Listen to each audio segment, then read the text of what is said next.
Bom, nessa aula a gente vamos ver o ciclo de sintonia. O que é o ciclo de sintonia? Para a gente selecionar se o controlador vai trabalhar em modo on-off ou em controle PID. Né? Então nós vamos ver o que é agora controle PID. Controle PID é um controlador, ele usa um circuito de realimentação, né, para ajustar constantemente a saída e atingir um ponto de ajuste desejado. E ele utiliza três componentes principais, que é o controle proporcional, integral e derivativo. Esses três trabalham junto. Então, o proporcional ele reage ao erro atual, o integral elimina o erro em regime permanente, e o derivativo prevê erros futuros. Né? E esses três componentes trabalham junto para gerar um sinal de controle suave e preciso. Ou seja, então aqui tem um diagrama do controle, ele trabalha em malha fechada, né? Na realidade, esse controlador ele só trabalha em malha fechada. O que é a malha fechada? Ele faz o controle, você põe o set point, ele faz o controle, aciona a saída, porém ele precisa de um sensor para ele ter o feedback, se você está acionando, como que está. Então ele tem esse sensor, ele aciona a saída, mas então ele está olhando, está monitorando o sensor para ver a função, né? Então como que ele funciona? Você põe o set point.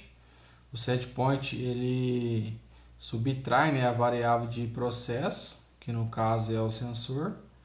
Aí ele vai ver do set point, ele subtrai, né? Então ele vai pegar o do sensor e vai diminuir o set point ou aumentar conforme o erro.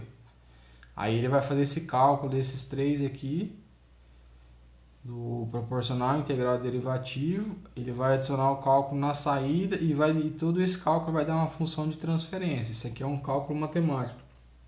Cada processo tem um cálculo matemático diferente. Então vamos supor, se eu ajustar a banda proporcional, o integral derivativo para um controle de nível, não vai ser o mesmo para o controle de temperatura, não vai ser o mesmo para um controle de pressão, vai ser diferente. Ou até mesmo o controle de nível de um controle para outro processo, mesmo que seja nível, mas às vezes a vazão é diferente, o distúrbio é diferente da rede ali e tal, então aí vai ser o ajuste diferente. Mas é assim que ele funciona. Então ele pega o set point é o que a gente programa, né? Ele vai calcular o erro conforme a variável de processo, que no caso seria o sensor de temperatura aqui. Aí esse erro aí ele vai ajustar o proporcional, que é o que reage ao erro atual, né?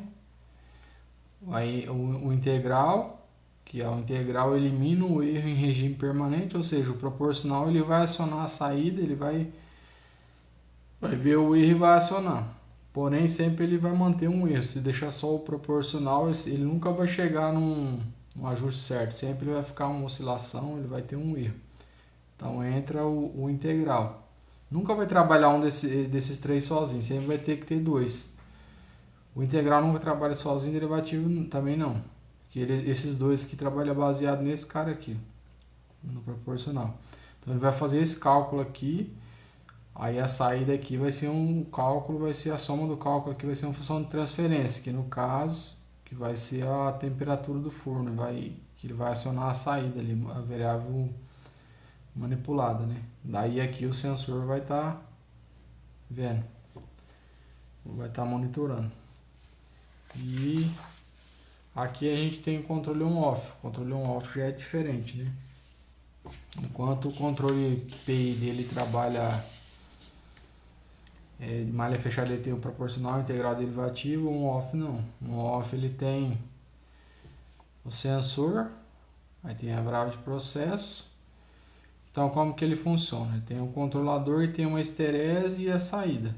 Então baseado no set point, ele vai ter uma esterese, ele vai fazer o cálculo do erro e vai acionar a saída. Então a regra é de que jeito? Então a gente vai ter aqui a regra do on-off. Se a variável de processo for menor ou igual ao set point, menos a esterese, ele atua. Né? O atuador é ligado. Ou se o set point, se a variável de processo for maior ou igual ao set point mais a esterese, o atuador desligado. Então aqui vai ter uma noção de como que é. Esse aqui é um gráfico. Então se a gente olhar esse cara aqui, é o vermelho, é o set point.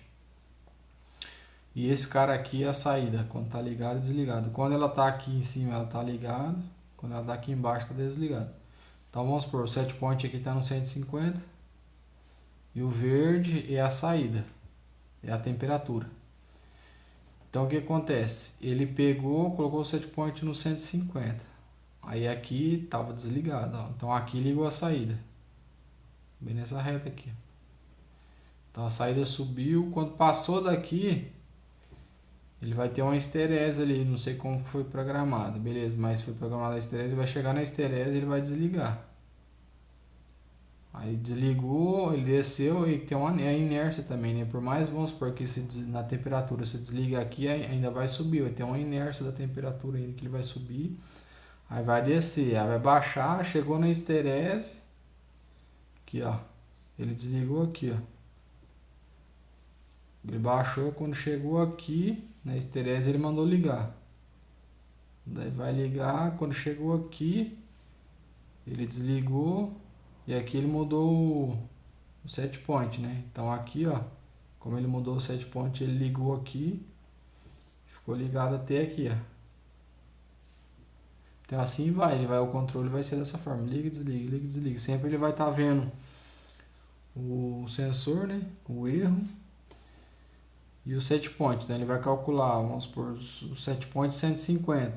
Aí ele está acima de 100 e a esterese, vamos supor que seja, exemplo aqui é 1 grau, né, é 1 grau. Então aí vai ser o que? Ele está em 150, quando chegou em 151 desliga, aí vai baixar, quando chegou 149 liga, chegou 151 liga, desliga, 149 liga. Então ele vai trabalhar dessa forma, liga e desliga, liga e desliga. Então assim é o controle on-off e o controle PID. Eu vou deixar na descrição do vídeo um link de um site que tem um artigo falando sobre o controle PID bem a fundo, né? Isso aqui é só é meio grosseiro assim pra gente entender como que funciona, porque isso aqui tudo cálculo, tem cálculo matemático envolvido e tal, mas isso aqui é só pra gente entender como funciona, porque o objetivo é a gente aprender a configurar o controlador, né? Beleza? Então é isso, até a próxima aula.